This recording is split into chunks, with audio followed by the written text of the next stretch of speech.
और आइए अब बात करते हैं युद्ध के बीच असमंजस में फंसे हुए पाकिस्तान की। 6 महीने पहले शहबाज मुनीर ने सऊदी के साथ एक समझौता किया था। इसी के बाद मुस्लिम नेटो की बहस यहां पर छिड़ गई थी और अब उसी नेटो स्टाइल समझौते की अग्नि परीक्षा आ गई है।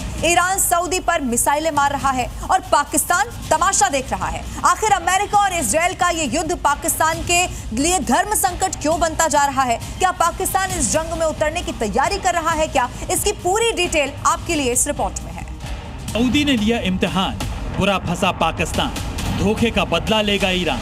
इस्लामाबाद में बारूदी तूफान। क्या ईरान की अगली मिसाइल पाकिस्तान पर गिरने वाली है? क्या ईरान का अगला टारगेट शहबाज और मुनीर का मुल्क है? ईरान ने अकेले इजराइल समेत 9 देशों में हड़कंप मचा दिया है। किसी को डिफेंस सिस्टम की याद आ रही है, कोई अमेरिका से बचाव की गुहार लगा रहा है। इस बीच सऊदी अरब ने पाकिस्तान को याद किया है। दरअसल सितंबर 2025 में पाकिस्तान और सऊदी का रक्षा समझौता हुआ था। नाटो स्टाइल समझौते के मुताबिक किसी भी बाहरी हमले की स्थिति में दोनों देश मिलकर मुकाबला करेंगे। किसी एक देश पर हमला दूसरे देश पर भी हमला माना जाएगा। अमेरिका और इजराइल के हमले से अब वो वक्त आ गया है जब ईरान अपनी जवाबी कार्रवाई में सऊदी को भी निशाना बना रहा है। लेकिन पार्टनर पाकिस्तान किसी भी तरह से सऊदी की मदद करने की हालत में नहीं है। पाक फौज पहले ही अफगानिस्तान बॉर्डर पर बुरी तरह पिट रही है। बलूचिस्तान में BLA और खैबर पख्तूनख्वा में TTP ने नाक में दम कर रखा है। अर्थव्यवस्था IMF की मदद और दुनिया भर से मिलने वाली भीख पर चल रही है। इसलिए अब सऊदी को जरूरत पड़ी तो आसिम मुनीर अपनी यही मजबूरी समझाने के लिए रियाद पहुंचे और सऊदी को पाकिस्तान के हालात के बारे में जानकारी दी। पाकिस्तान भले ही मजबूरियां गिना रहा हो, लेकिन ईरानी मिसाइलों की जद में आया सऊदी इस वक्त इमोशन नहीं, एक्शन चाहता है।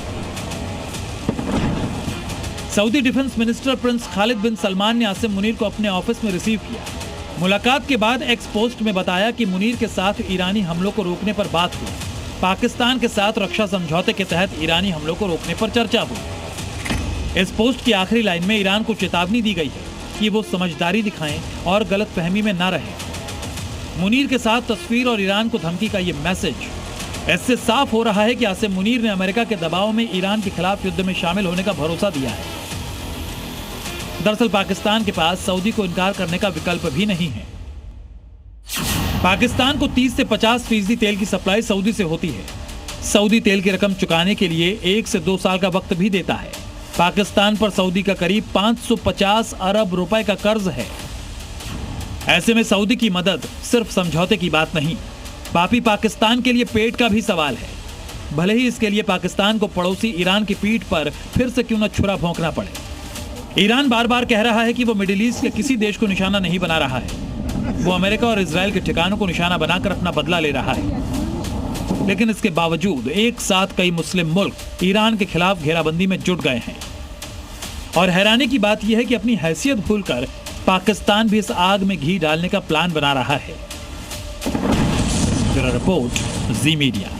अब पाकिस्तान के लिए जो असमंजस की स्थिति है, उसके बाद सवाल यह है कि अगर पाकिस्तान को जंग में उतरकर सऊदी का साथ निभाना पड़ भी गया तो पाकिस्तान का इसके बाद क्या होगा? आइए आपको बताते हैं। देखिए, पूरा पाकिस्तान ईरानी मिसाइलों की रेंज में है। ईरान ने पहले ही पाकिस्तान को सीधी वार्निंग दे दी है। अब सऊदी के लिए पाकिस्तान को सामने आना होगा, लेकिन ईरान के साथ मुनीर का प्रयोग भारी पड़ सकता है। अमेरिकी डिफेंस के बावजूद खाड़ी देश नहीं बच पाएंगे। पाकिस्तान जंग में अगर कूदा तो ईरान जबरदस्त तबाही मचा कर रख देगा और ये तब है जब ईरान वैसे ही बहुत ज्यादा अग्रेसिव है।